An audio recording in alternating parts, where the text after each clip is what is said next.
Hello everyone. Today is Wednesday, September the 2nd, 2020, and I'm going to go over what we went over in our group Google Meet, some of the things that we discussed. So the first thing that we're going to do is we're going to go to our Google Classroom, and I'm going to click on Classwork. And under Classwork, we have now decided that's where the students will find all of the information they need to complete during the class. For this week, all lessons will be under Reading and Language Arts, but starting next week, your child will find their information under each subheading. So, for instance, next week when a math assignment is assigned, they're going to find that work for math here. Social studies and science have their individual titles as well. You're going to click on that to view that assignment that is due for that particular class. But I'm going to go ahead and click on today's class, and you can see that there's a section at the bottom. You're going to want to scroll down to where it says View Assignment and click on that so that you can see the whole assignment. And of course, it's going to be a little different on mine because I am doing it as a teacher rather than a student. But you can see that there are various things down through here that you're going to need to look at today. So the first thing that you see is our whole group Google Meet, which starts at 10 o'clock every day. Your child will need to click on there to join that meet at 10. At noon, each homeroom teacher breaks out into a session where we're going to be teaching our various subjects. So at noon, your child will need to click on, for this week, their homeroom teacher. So if their homeroom teacher is Adams, you're going to click on that particular link to go to her meet today. Once you have attended her meet, then you will complete any assignments if you've not already done so at that time. Today's assignment was work 30 minutes on ExactPath Math. You're going to need paper and pencil, and I would recommend that you have a timer timing your time spent there. You don't want to spend more than 30 minutes on that assessment today. That assessment is a very long assessment, and it does take some time to complete it, so there you will have plenty of time to complete it over several days. So take your time, do your best. Please do not seek help on that test. This program is designed to assist you in the math that you need help with to practice and get better at, which is our goal in school, is to get better at what we're not so good at the beginning. So if you seek help when you come back to school, that test is going to give you problems that really you're not ready for yet, because it is designed to determine what you are as an individual needing. So if you get help, they may be giving you math problems that are above your level. So just make sure that you do it on your own, and it's okay if you don't know the answers to all of those questions. Just do the best you can and use the prior knowledge that you got from kindergarten through second grade to maybe help you solve some of those problems. But do your best. You should not finish that test today. After 30 minutes, make sure that you click on Save at the top, and you can exit after the 30. I would show you how to do that, but I am not logged in as a student, so it makes it a little difficult for me to actually show you the examples on there. But if you have any questions, feel free to contact me or one of the other teachers, and we will guide you through that. Once you click on Clever, you're going to look for and I can show you that information. You're going to click on the, let me get signed in here, I'm so sorry.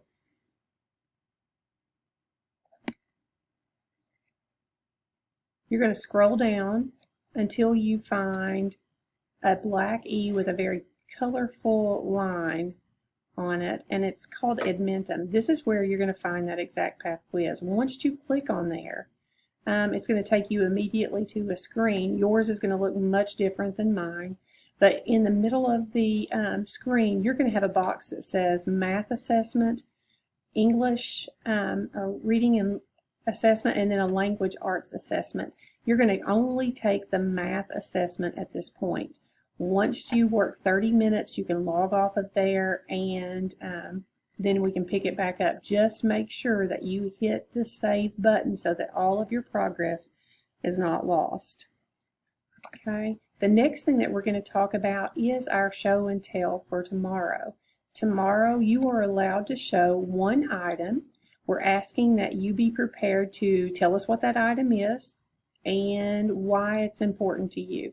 You might want to practice that with some of your family members to help you get ready for tomorrow. We're going to be doing that in our small group, so when we break out into homeroom, you will be sharing that with the rest of the class.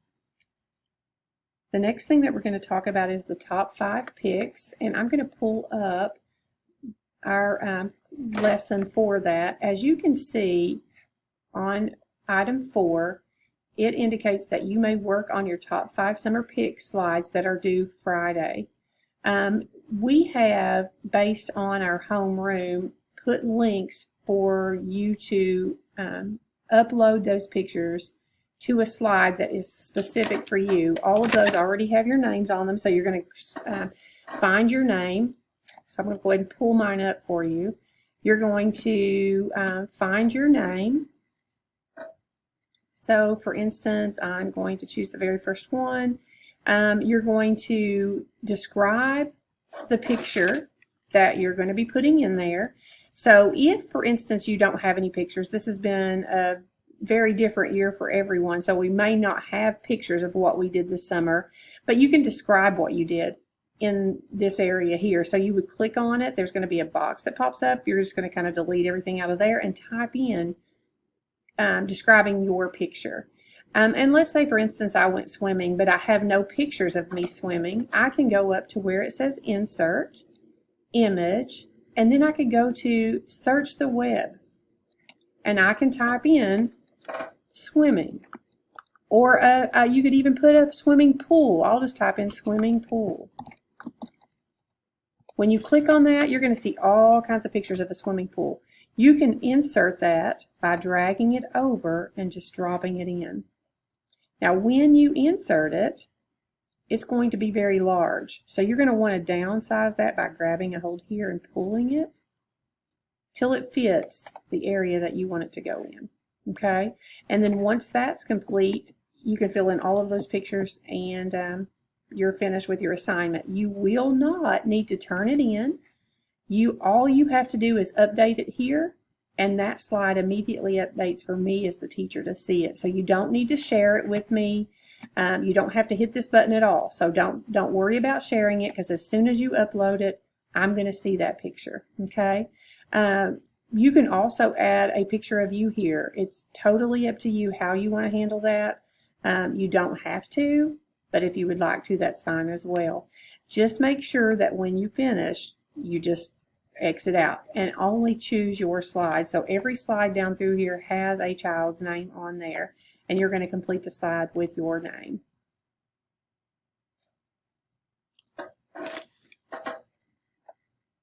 All right, I'm going to go back to Google Classroom, and what I wanted you to notice today, Miss Adams read an awesome book called Jabari Jumps. It's such a great book about having goal settings for us as individuals. This little fella was so scared of jumping off or jumping into the pool, and he got past his fear and actually did it. And what he thought was hard turned out to be something that he really enjoyed and that he knew he found out he could do. So we're asking that you read that book and think about a time in your life when something was so scary for you that you were afraid to try it, but once you did, you found out it was fairly easy for you. And it's just a really good read. So if you're interested in that, and I would recommend it highly that you do read that book. It only took about 3 minutes, and that particular link here will actually take you directly to the book for it to be read to you. So it's just a great little book about goal setting, because we're looking forward to setting goals in our classroom. So that's something that would help you and guide you about setting those goals for us. Okay, the last thing that I do want to discuss is our class mission and our class rules. Yesterday and today, students have been working on setting rules for our class and developing a mission statement that we want our class to represent our class. So the kids came up with some great words yesterday that they felt represented the class itself. In my Google site, I'm going to go ahead and show you what those look like and where you could find them. If you click on the Leader in Me on my particular website, you're going to find some buttons at the bottom. And if you click on those, you're going to see the rules that the students in my homeroom came up with for themselves each day. So it's be kind to everyone, raise your hand for permission to speak, be on time, be prepared, listen when others are speaking, clean up your workstation, and do your best. So I thought those were pretty awesome rules. Those kids that really had an idea of what's expected in a classroom so that they can be successful and for their the other students in the class to be successful. Then you can also click on the mission statement. The mission statement, again, just describes what this class wants to be known for.